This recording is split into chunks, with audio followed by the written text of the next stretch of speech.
Welcome to 99 TV నేను సాయి సిద్ధ. ఇక డీటెయిల్స్ చూస్తే బెంగళూరు రేవ్ పార్టీ కేసులో దర్యాప్తును ముమ్మరం చేశారు అధికారులు. ఇక ఈ కేసులో నిందితురాలిగా ఉన్న సినీ నటి హేమ పోలీసుల విచారణకు హాజరు కాలేదు.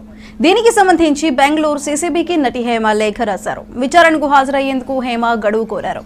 తనకు వైరల్ ఫీవర్ వచ్చిందని దాంతో బాధపడుతున్నట్లు హేమ తెలిపారు. హేమ రాసిన లేఖను సీసీఎస్ అధికారులు పరిగణలోకి తీసుకోలేదు.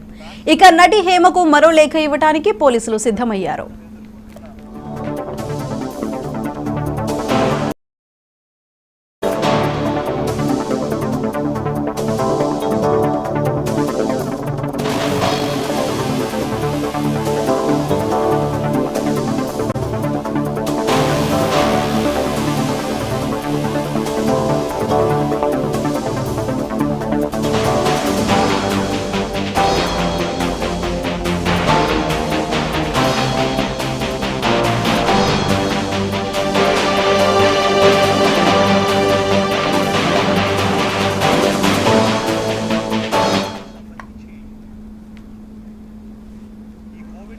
బెంగళూరు రేవ్ పార్టీ కేసులో దర్యాప్తును ముమ్మరం చేశారు అధికారులు. ఇక ఈ కేసులో నిందితురాలిగా ఉన్న సినీ నటి హేమ పోలీసుల విచారణకు హాజరు కాలేదు.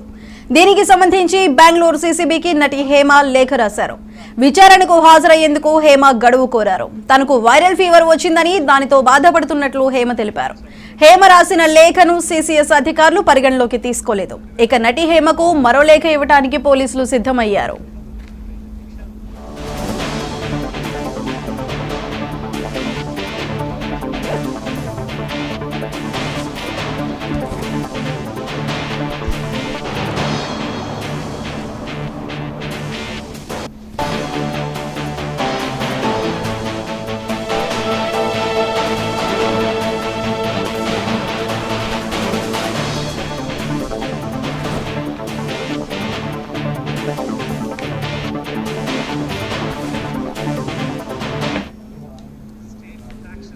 బెంగళూరు రేవ్ పార్టీ కేసులో దర్యాప్తును ముమ్మరం చేశారు అధికారులు. ఇక ఈ కేసులో నిందితురాలిగా ఉన్న సినీ నటి హేమ పోలీసుల విచారణకు హాజరు కాలేదు.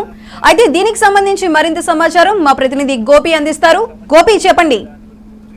సుధాకర్, ఏదైతే బెంగళూరు రేవ్ పార్టీలో హేమ ఎదుర్కొంటున్న విచారణపై ఈ రోజు మాత్రం బెంగళూరు సిసిబి పోలీసులు మాత్రం ఆమె విచారణకు రావాలని ఈ రోజు నోటీసులు పంపడం కూడా జరిగింది. దానికి సంబంధించి హేమ మాత్రం తనకు ఫీవర్ ఉన్నట్టు కూడా తను తిరిగి లేక కూడా ఆ బెంగళూరు పోలీసులకు పంపినట్టు కూడా తెలుస్తుంది. దీనికి సంబంధించి సిసిబి పోలీసు వాళ్ళు మరొక ఏదైతే లేఖ కూడా పంపాలని కూడా వాళ్ళు ప్రయత్నిస్తున్నట్టు కూడా తెలుస్తారు. ఏదేమన్నా జరిగి ఉంటే ముందే మాకు ఇన్ఫర్మేషన్ ఇవ్వాలని, ఈ రోజు విచారణకు తప్పకుండా రావాలని కూడా ఆ సిసిబి బెంగళూరు పోలీసు వాళ్ళకు తనకు ఆ నోటీసులు ఇవ్వడం కూడా జరిగింది. దీనితో పాటు హేమతో పాటు 8 మందికి నోటీసులు ఇచ్చినట్టు కూడా తెలుస్తుంది. దీంతో పాటు ఏదైతే ఈ రేవీ పార్టీలో దాదాపు 103 మంది శాంపిల్ తీసుకుంటే 86 మంది డ్రగ్స్ తీసుకున్నట్టు కూడా పోలీసులు నిర్ధారించినట్టు కూడా తెలుస్తుంది. వాళ్ళకు కూడా ఈ రోజు నోటీసులు ఇచ్చినట్టు కూడా తెలుస్తుంది. మరో 8 మంది హైదరాబాద్ టాలీవుడ్ సంబంధించిన వ్యక్తులు ఉన్నటువంటి వాళ్ళకు కూడా నోటీసులు జారీ చేయడం కూడా జరిగింది. దాంతో పాటు హేమకు కూడా నోటీసులు ఇవ్వడం తోటి తను ఈ రోజు ఫీవర్ గా ఉందంటూ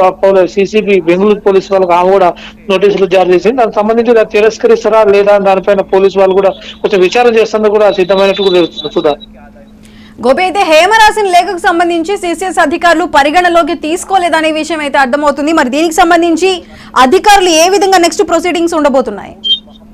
ఏదైతే వాళ్ళు నోటీసులు జారీ చేశారో దానికి సంబంధించి అంటే దాదాపు ఒక 2 రోజుల క్రితమే తనకు సంబంధించి ఏదన్నా మెడికల్ సర్టిఫికేట్ కానీ ఏదైనా ఉంటే తప్ప వాళ్ళు విచారణకి హాజరు కానివ్వకుండా ఉంటుంది. కానీ తనకు సంబంధించి మెడికల్ ఎలాంటి ఎవిడెన్స్ లేదు కాబట్టి తప్పకుండా నువ్వు ఇక విచారణకు కోర్టులో ఖచ్చితంగా అటెండ్ కావాలని కూడా వాళ్ళు నోటీసులు జారీ చేసినట్టు తెలుస్తుంది.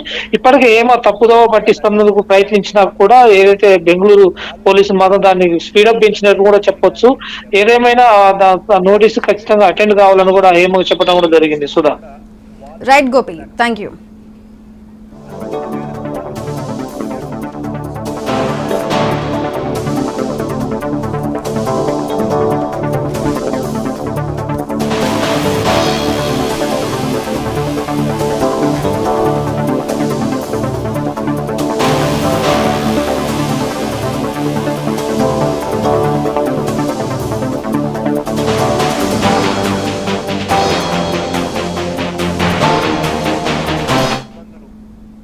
మచిలీపట్నానికి చెందిన జనసేన నేత